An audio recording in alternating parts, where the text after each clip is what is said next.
নমস্কার বন্ধুরা, simple cuisine with Rumki চ্যানেলে সবাইকে স্বাগত। আজ বানাবো চিকেন নাগেটস। ভিডিওটি প্রথম থেকে শেষ অবধি স্কিপ না করে দেখার অনুরোধ রইল। এখানে আমি 1 কেজি মতন চিকেন নিয়েছি। চিকেন ব্রেস্টের সাথে অল্প করে থাই দিকের পোর্শনও নিয়েছি।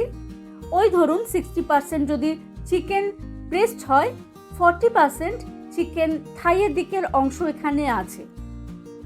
চিকেনকে প্রথমে হাফ পাতিলেবু ও 1 চা চামচ গোলমরিচ দিয়ে মেখে কিছুক্ষণ রেখে দেব, ওই ধরুন 10 মিনিট মতন।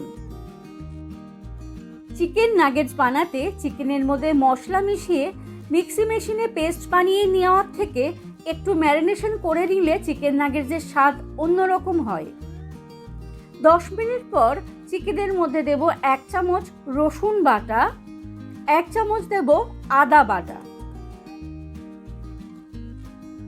রসুন আদার পেস্টের বদলে রসুন আদার পাউডারও এখানে ব্যবহার করতে পারেন। 1 চামচ দেব পেপরিকা পাউডার। চিকেনকে সফট ও জুসি করতে দেব 1 চামচ মতো মাখন। এখানে সাদা তেলও অর্থাৎ রিফাইন্ড তেলও ব্যবহার করতে পারেন, তবে বেশি দেবেন না। হাফ চা চামচ মতো দেব চিলি ফ্লেক্স ও হাফ চা চামচ মতো দেব অরিগ্যানো।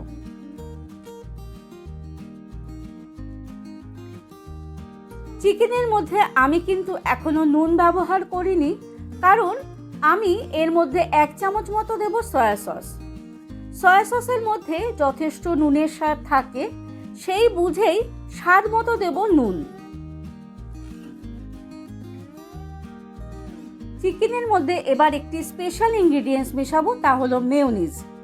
মেয়োনিজ দেব 1 চা চামচ, তার বেশি দেব না। এই পর্যন্ত কিন্তু সব কিছু মিশিয়ে নিতে পারেন, কিন্তু আমি এর মধ্যে 1 চামচ মতো দেব ধনেপাতা। সত্যি বলছি, অল্প করে ধনেপাতা মিশিয়ে নিলে নাগেটসের স্বাদ কিন্তু একদম অন্যরকম এবং দুর্দান্ত খেতে লাগে। ভালো করে মেখে নেব। 4 পিস স্লাইস পাউরুটির ধারগুলো আমি এবার কেটে নেব। স্লাইস পাউরুটির ধারগুলি গুঁড়ো করে একটু ড্রাই রোস্ট করে নেব। এটি ব্রেড ক্রাম্বের কাজ করবে। আর পাউরুটির মাঝের সাদা অংশ গুঁড়ো করে নেব, তা নাগেটসের বাইন্ডিংয়ের কাজ করবে। এইটুকু স্লাইস পাউরুটির ধারের ব্রেড ক্রাম্ব দিয়ে পুরোটা নাগেটস বানানো যাবে না, তাই বাদ বাকি পাউরুটির ধারগুলোও আমি নিয়ে নেব, কারণ নাগেটস আমি স্টোর করে রাখবো। তাই টাটকা পাউরুটির ব্রেড ক্রাম্ব দিয়েই নাগেটস বানানো ভালো। মিক্সিং জারে 4 পিস পাউরুটিকে আমি গুঁড়ো করে নেব। মাঝের সাদা অংশ ব্রেড ক্রাম্ব হবে, তবে সাইডের অংশগুলো ব্রাউন কালার বলে ভাজার পরে নাগেটসকে দেখতে ভালো লাগবে।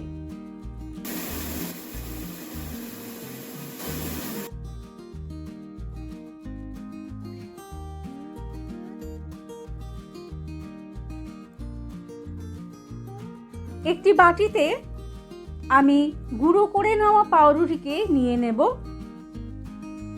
মিক্সিং জারে এবার ম্যারিনেট করে নেওয়া চিকেনকে পেস্ট বানিয়ে নিয়ে নেব।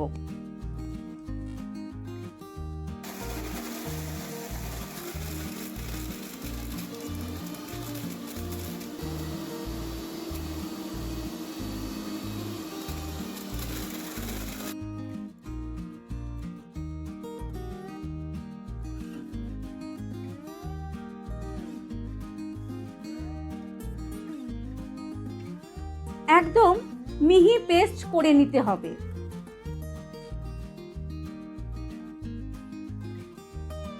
মিক্সিং জারটি ছোট বলে আমি অল্প করে করে পুরো চিকেনকে পেস্ট বানিয়ে নিয়েছি।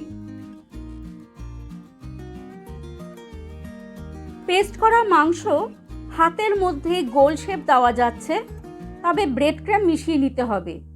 এতে নাগেটসের শেপ ধরে রাখতে সাহায্য করবে।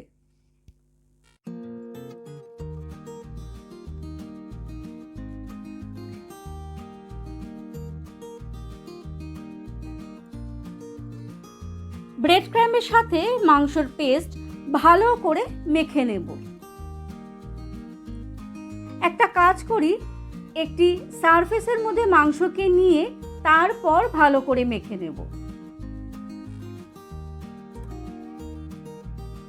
আমার ব্রেড ক্রাম্বের সাথে পেস্ট করে নেওয়া মাংস ভালো করে মেখে নেওয়া হয়ে গেছে। এবার মাংসের মণ্ড থেকে দুই ভাগ করে নেব, কারণ নাগেটসের একটি শেপ আমি হার্টের মতো দেব, আরেকটি যেমন স্কোয়ার নাগেটসের শেপ হয় সেরকম দেওয়ার চেষ্টা করব।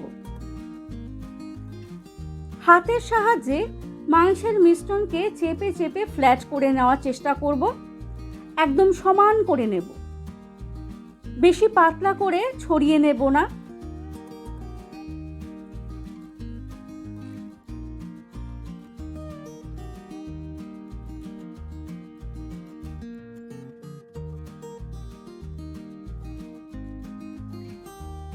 আমার কাছে একটি হার্ট শেপের কাটার আছে।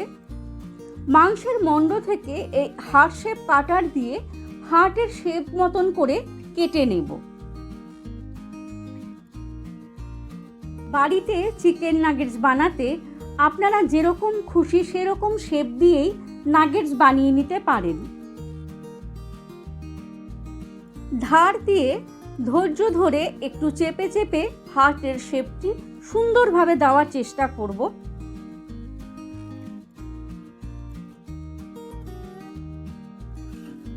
এবার একটি কর্নফ্লাওয়ারের ঘোল বা স্লারি বানিয়ে নেব। 2 চামচ মতো দেব কর্নফ্লাওয়ার আর 2 চামচ মতো দেব ময়দা। 1 চামচ আদা রসুন বাটা দেব, 1/4 চা চামচ লাল লঙ্কার গুঁড়ো দেব আর 1/4 চা চামচ দেব গোলমরিচ গুঁড়ো। দেব একদম অল্প করে নুন। এবার সব কিছুকে ভালো করে মেখে নেব। তারপর অল্প জল দিতে দিতে পাতলা একটি ঘোল বা স্লারি বানিয়ে নেব।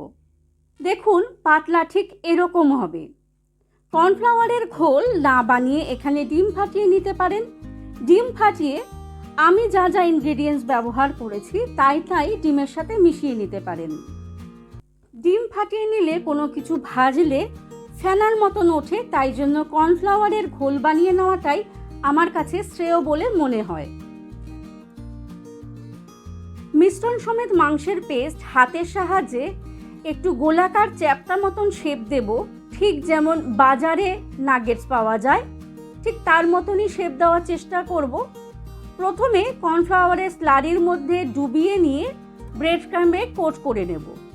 এই কাজটি আমি 2 বার করব, অর্থাৎ ডবল কোট করে নেব। এই চিকেন নাগেটস সন্ধেবেলার জন্য ভালো স্ন্যাক্স হতে পারে। ছেলেমেয়েরা সন্ধেবেলা মাঞ্চিংয়ের জন্য কিছু খেতে চাইলে বাইরের প্রিজারভেটিভ খাওয়ার থেকে এই স্টোর করে নেওয়া চিকেন নাগেটস ভেজে দেওয়া যেতে পারে, কিংবা বাড়িতে কোনো গেস্ট এসে গেলেও স্টোর করে নেওয়া এই চিকেন নাগেটস ভেজে দেওয়া যেতে পারে।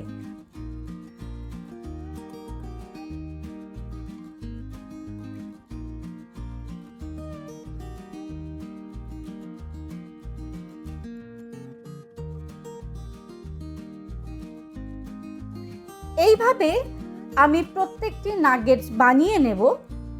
এই অবস্থায় নাগেটসকে ফ্রিজে রেখে দেব, ওকে ওর মতন করে শেপ ধরে রাখতে। ওই ধরুন 1 ঘন্টা মতো। 1 ঘন্টা পর ফ্রিজ থেকে বের করে জিপলক ব্যাগে নাগেটসকে ভরে নিয়ে ডিপ ফ্রিজে অর্থাৎ ফ্রিজারে সংরক্ষণ করে নেব প্রায় 15 দিনের মতন। যখন খেতে ইচ্ছা করবে ভেজে নিলেই হয়ে গেল।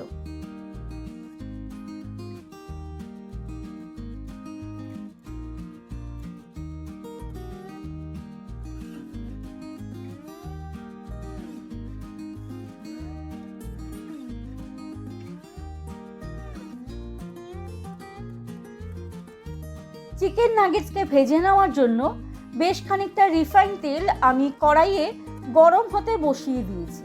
তেল গরম হোক, এদিকে আমি একটি ডিপ বানিয়ে ফেলি। 1 টেবিল চামচ মেয়োনিজ নিয়ে নেব আর 1 টেবিল চামচ নিয়ে নেব টমেটো কেচাপ। ঘরে বানানো এর থেকে ভালো ডিপ আর হতে পারে না। এর সাথে মিশিয়ে নিতে পারেন একদম অল্প করে অরিগ্যানো কিংবা অল্প করে ধনে পাতা। ওদিকে তেলও হালকা গরম হয়ে গেছে, গ্যাসের ফ্লেম করে দেব লো। নাগেটসকে এক এক করে এপিট ওপিট করে সোনালি করে ভেজে তুলে নেব। বলুন তো আজকের এই চিকেন নাগেটসের রেসিপি আপনাদের কেমন লাগলো? যদি ভালো লেগে থাকে অবশ্যই একটি লাইকের আশা রাখবো। বন্ধু বান্ধব আত্মীয় স্বজনের সাথে আমার এই প্রচেষ্টাকে শেয়ার করে নিতে অনুরোধ রাখবো। আমার ও আমার ঘরের লোকেদের রিভিউ যদি জানতে চান, এই চিকেন নাগেটস কিন্তু খুবই সফট, জুসি এবং খেতেও দুর্দান্ত হয়েছিল। আজ তাহলে এইটুকু। সকলে ভালো থাকবেন। ধন্যবাদ।